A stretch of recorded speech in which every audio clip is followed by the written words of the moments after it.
Hey, my name's Matt Kennedy, and this is the Steadfast Podcast. This podcast exists to use Bible study and theological teaching to encourage you to be steadfast in your faith. Thank you for taking time out of your day to check out the Steadfast Podcast. I hope today's episode is an encouragement to you.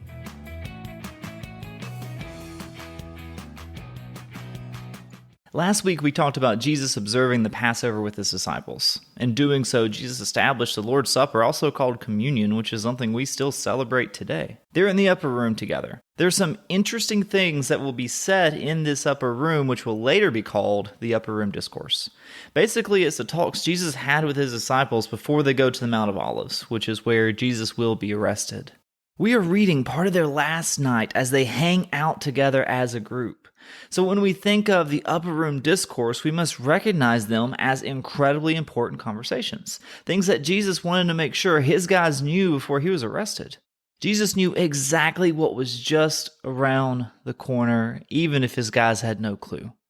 So the first point we're going to have today is Jesus reveals his kingdom's values. Jesus reveals his kingdom's values. We're going to pick back up in Luke chapter 22, verse 21, quote, "But behold, the hand of him who betrays me is with me on the table. For the Son of Man goes as it has been determined, but woe to that man by whom he is betrayed." And they began to question one another, which of them it could be who is going to do this, end quote. Now the reader knows Jesus is talking about Judas, but no one else in that room does. Everyone not named Jesus and not named Judas believes this group is in it together to the very end, a band of brothers. In John chapter 13, which is where John tells this part of the story, there's this scene where Peter and John are trying to get to the bottom of who the betrayer may be. John 13, verses 26 and 27 say this, quote, "Jesus answered, 'It is he to whom I will give this morsel of bread when I have dipped it.' So when he had dipped the morsel, he gave it to Judas, the son of Simon Iscariot. Then after he had taken the morsel, Satan entered into him. Jesus said to him, 'What you are going to do, do quickly.'" End quote. Then John in the Gospel of John says that everyone just thought Judas was supposed to go either buy something Jesus needed or give something to the poor because he was the guy in charge of the money bag. The rest of the disciples did not want to see who Judas truly was. It is really kind of wild how Jesus could say, "It is who I'm going to give this bread to," and he gives it to Judas, and no one there understood he was talking about Judas. We truly see what we want to see. We are blind to what we don't want to see. You guys have heard about selective hearing. We hear what we want. We conveniently fade out what we don't want to hear. But in this moment, in this time, they cannot wrap their minds around one of their friends, one of their brothers in arms, Judas Iscariot, being the guy who's going to betray him. Now let's go back to Luke's account. Even though Jesus spelled it out pretty clearly, the disciples are confused as to who it is. They're questioning one another. Matthew and Mark also record that the disciples are asking Jesus, "Is it me?" Judas even asked it, and in Matthew, Jesus is like, "You have said so." But because Jesus is with a group of young men, the questions of, "Is it I? Is it you? Is it him?" They quickly change the subject, as we will see in verse 24. Quote, "A dispute also arose among them as to which of them was to be regarded as the greatest. And he said to them, 'The kings of the Gentiles exercise lordship over them, and those in authority over them are called benefactors. But not so with you. Rather, let the greatest among you become as the youngest, and the leader as one who serves. For who is the greater, one who reclines at table, or one who serves? Is it not the one who reclines at table? But I am among you as the one who serves. You are those who have stayed with me in my trials, and I assign to you, as my Father assigned to me, a kingdom, that you may eat and drink at my table in my kingdom and sit on thrones judging the 12 tribes of Israel." End quote. The disciples are now focused on who is to be regarded as the greatest among them. It's almost like the conversation went from who is the most likely to betray Jesus to who is the least likely to betray Jesus. It is stuff like this that gives me all the more reason to believe that the Bible is true, because this would absolutely 1000% happen with a group of young men. I read a commentary that said it was shocking they started talking about this right after such a solemn conversation on betrayal. But men, especially guys in their late teens and to their 20s, would 100% do this. Misplaced competitiveness can be a wild thing. Jesus uses their moment of pride to come up with a teaching moment. At this point in history, there would only have been so very few Gentile believers. So when the word Gentile is used in this context, Jesus is not just saying non-Jew, but he's really pointing to those outside the faith. Benefactor is someone who gives money to a cause. For us, it is used more of a way to describe somebody, but in the time we are talking about in this Upper Room Discourse, it is more like a title. You would give X amount of money and you would basically buy power, buy authority, buy influence, which sounds a little bit like politics, doesn't it? People didn't usually give out of the goodness of their heart. They wanted power, they wanted authority, they wanted influence, they wanted to be benefited from this. They wanted things their way, they wanted respect and admiration, they wanted to be the greatest no matter how it affected other people. Wow, this sounds more and more like politics as we get going. But Jesus is basically saying, that's not what we're going to be about. The kingdom of God flips everything on its head. It's not the kings or the benefactors that are the greatest. It is the servants. It's the one who choose to walk in humility as Jesus walked in humility. It's the ones who choose others over themselves. The ones who see that Jesus is the greatest treasure they could ever have. So no matter what they give up while they are serving him, they still come out so far ahead. Matthew chapter 13, verses 44 through 46 say this, quote, "The kingdom of heaven is like a treasure hidden in a field, which a man found and covered up. Then in his joy he goes and sells all that he has and he buys that field. Again, the kingdom of heaven is like a merchant in search of fine pearls, who on finding one of great value went and sold all that he had and bought it." End quote. Jesus told the same truth two different ways to really drive home a point. In both situations, the main character in the parable gave up everything and was glad to do so. He was filled with joy. You might even say he was overjoyed about what he got. Now, joy came from knowing he got a great deal. Listen, no one feels overjoyed about getting ripped off. We get overjoyed when we know that when the scales are weighed out, we came so far ahead. You don't get overjoyed by going and overpaying for a car. You get overjoyed by finding the great deal on the car you wanted. So the idea is of humbling ourselves to put others first and to care more about God's plan for our life than our own plan.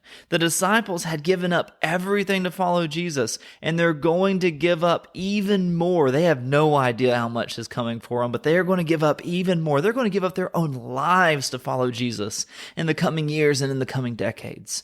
Jesus tells them that their reward is going to be beyond what they could ever imagine. The whole kingdom of God is set up in a way where those who are last here will be first there. Those who are servants here will have positions there. Those who humble themselves will be exalted. In heaven, listen, selfishness won't be a thing. Heaven is forever and earth is temporary. What if we saw our lives now as though we were practicing for heaven? What if we practice selflessness now? What if it were like that here and now in our daily lives? We don't do it perfectly. We won't do it perfectly. We're going to mess up so many times. Sin will inevitably get in the way time and time again. But what if we aimed to make a culture of selflessness where we would put others ahead of ourselves? Look, understand that no matter what we have to give of ourselves, according to the parables Jesus told, we're going to come out way ahead. Because no matter what we give up, what we gain is infinitely greater. It is the pearl of great value. It is the great treasure hidden in the field. The kingdom of heaven is going to be better than whatever we could ever possibly give up. So what if we aimed to make giving of ourselves, putting other people first, our culture? Listen, as daunting as that may sound, let me promise you one thing. You are going to hit a lot more shots when you're actually aiming for the basket. We can talk about who's the best at whatever. Listen, serving and walking in selflessness are things that do not require skill or talent. It does not require a special gifting. It requires a want to and appropriate priorities in our life. So listen, here's the question. Are we walking in selfishness and making everything about us? Or are we pursuing selflessness, making other people a bigger deal than us? I can promise you this. You get upset over your own selfishness so often. The problem is you just blame it on other people. They're not doing what you want them to do, how you want them to do it, when you want them to do it. So they're the bad guy. When in truth and in reality, if the scales could fall off the eyes, it is actually your selfishness that is getting in the way. If we were pursuing God's plan for us to be servants rather than kings, we wouldn't be so impatient at someone else getting their way over our way, because our way would be to count others as more significant than ourselves. Let me tell you, selflessness is God's design for you. He desires for you to walk in selflessness. And it is also because God designed life to go that way and for humans to flourish in this way. Selflessness is the path to peace. Think about in your life. What frustrations might be caused by your own selfish behavior and attitude? Where in your life do your own temper tantrums rob you of the peace you so desperately crave? So often in life, when we feel the most chaotic, when we feel the most stressed, it is when we are furthest from God's design in our life. Remember, the maker of life actually knows how human flourishing works, how it's supposed to go, and it is supposed to be in a way of selflessness, to count others as more significant than ourselves. Now let's get on to the second point in this passage, and that's Jesus intercedes for his people. Jesus intercedes for his people. We're going to pick up in verse 31, quote, "Simon, Simon, behold, Satan demanded to have you, that he might sift you like wheat. But I have prayed for you that your faith may not fail. And when you have turned again, strengthen your brothers." Peter said to him, "Lord, I am ready to go with you both to prison and to death." Jesus said, "I tell you, Peter, the rooster will not crow this day until you deny 3 times that you know me." End quote. Put yourself in Peter's sandals for a minute. Can you imagine what must have been going through Simon Peter's head when Jesus is like, "Hey man, Satan demanded to have you that he might sift you like wheat." Like if you're Peter, you got to be thinking like, well, did you tell him no? Did you tell him he can't have me? Did you tell him that he couldn't sift me like wheat? But the conversation just keeps going. It really kind of makes you think of the book of Job and Satan desiring to destroy Job while the Lord enforced limits. But any way you look at it, sifting like wheat does not sound like a good time. I mean, on some level, we all know temptations, trials, and troubles are coming, right? But to be told by the Son of God flat out, face to face, square in the eye, that Satan demanded to have you, my goodness. In the English language, all of our U's look the same. That means Y-O-U. When you say you could be talking to one person, you could be talking to 100 people, and you're still saying the same word, you. But the Greek language is a bit more precise. My Greek professor in seminary once said that he believed God chose the language of Greek for the New Testament because it is the most precise and consistent language ever constructed, which is definitely why it wasn't written in English, right? This precise language gives us something noteworthy in this passage. What's interesting to me here is that in verse 31, the you, Y-O-U, is plural. It's humais, meaning that Jesus is talking to all of his disciples. He is talking and his eyes are going around the room, making eye contact with each and every man in the room. But the you doesn't stay plural. The last you of verse 32 is singular, su. By context, we can understand this to mean that Jesus is looking right at Peter, telling him that when he has turned back to Jesus, when he has repented of his denials to strengthen his brothers. Yes, Satan wanted to sift all the disciples, wanted to shake them all up. For whatever reason, in whatever way, Peter's sifting is going to look different from the rest of his disciples. Peter thinks he's up for the job, that who is the greatest pride is coming out a little bit right here of Peter. We know, as the reader, that Peter will fall, but he won't fall away. And I think there is an ocean of difference between falling and falling away. His upcoming denial of Jesus could have been it for Peter. He could have walked away forever at that point, but that's not Peter's story. When Peter heard about his risen Lord, the man ran to the tomb. Sure, he wasn't as fast as John, but he still ran with all he had. His faith was there. Fear just got in the way for a season. I would say the prayer Jesus lifted up to the Father for Peter was answered. There was grace for Peter. Jesus knew the trouble that awaited Peter. And Jesus knows your troubles as well. He wants you to seek Him in your trouble. Trouble should not be a foreign concept for the Christian. Anyone who tells you Christ is the way to a smoother life is not telling you the truth, at least not the whole story, because trouble will come. In John 16:33, Jesus said, quote, "I have said these things to you, that in me you may have peace. In the world you will have tribulation, but take heart. I have overcome the world." End quote. Jesus knew the toughest days of the disciples' lives were ahead of them, and He prayed for them. That meant He interceded for them. That means He intervened on their behalf. He stepped into a need they had and filled it. He saw their weakness, and He was not going to let that be what defined their story. The Bible calls Jesus our high priest. In the days of the law, the high priest basically represented the people to God and represented God to the people. He was the go-between, the mediator. Jesus is our representative, our mediator, our go-between before the Father. And look at what Hebrews chapter 4, verses 4 through 16 tell us. Quote, "Since then we have a great high priest who has passed through the heavens, Jesus, the Son of God. Let us hold fast our confession. For we do not have a high priest who is unable to sympathize with our weaknesses, but one who in every respect has been tempted as we are, yet without sin. Let us then with confidence draw near to the throne of grace, that we may receive mercy and find grace to help in time of need." End quote. Our high priest understands everything about us, and He stands in the gap for us. He knows our weaknesses. He knows the when, where, what, and why of every temptation you've ever experienced or every temptation you will ever experience. And He's experienced temptation, yet He conquered it. So when we are in need, we are able to approach, not with fear, but with confidence, knowing that our high priest is the one who paid all of our sin debt for us, knowing that our high priest loved us from heaven to earth, across the tomb and back. When you fall, don't let that be the end of the story. You see, we serve a God of redemption who desires to take any fall and make it into a story marked by grace. Let our story be marked by His love, not our failure, because He's strong enough to pick us up. I want you to think about Peter here. I mean, how many times has he heard Jesus preach? How many parables has he heard Jesus teach on? Like the parable of the prodigal son, or the parable of the lost coin, or the parable of the lost lamb. How many times has he heard about the grace of God and the celebration in heaven when a sinner repents of their sins? How many times has he heard that Jesus is there to save sinners, to bring the lost home, to bring them into the family of God, into the kingdom of God? How many times had he heard all the truth that Jesus had proclaimed? Now, think about you.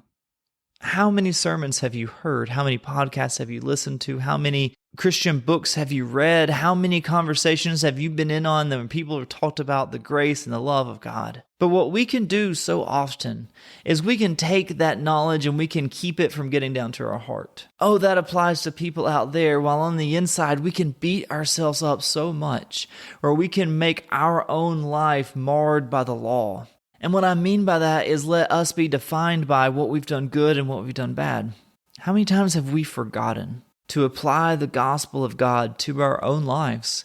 That before we met Jesus, yes, of course, we were a sinner in need of grace. But what I want you to understand is that you are going to need grace every minute of your life. That there is not going to be one day that you ever walk through that you do not need the grace of God in your life. And you know what's crazy is that He understands that. He knows your weaknesses. He's got the full scouting report on you. He knows what you're good at, what you're not. He knows what areas of your heart are drawn to Him and what ways are drawn to other things. He knows everything about you, and He loves you more than you could ever comprehend, so that when you fall, when you fail, when you sin, when you rebel against Him, and you will do all of those things, that He wants you to actually turn back to Him and come and receive the grace that He has waiting for you. Like, you can't out-sin the grace of God. Now, I'm not saying that for it to be a competition. I'm not saying that so that you're challenged to be like, all right, how much can I sin now?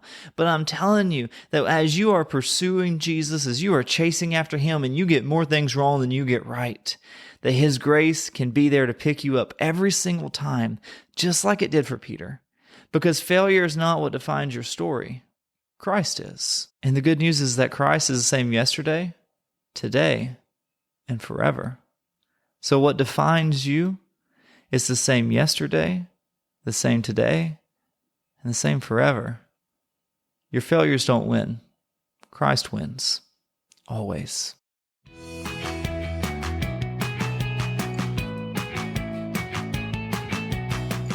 Thanks for listening to the Steadfast Podcast.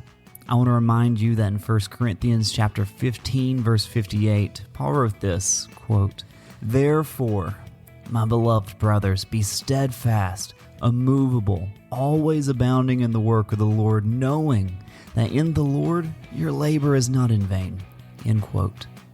So in light of biblical truth, let us be steadfast, immovable. Let us remember that through Jesus, not one labor is in vain, not one trial is in vain, not one effort in all of our lives is in vain. Because He gives purpose, and that purpose rings through eternity. That's all I've got for you today. Thank you so much for listening. And don't forget, if you've got questions you would like answered, you can email me at matt@steadfastpodcast.com.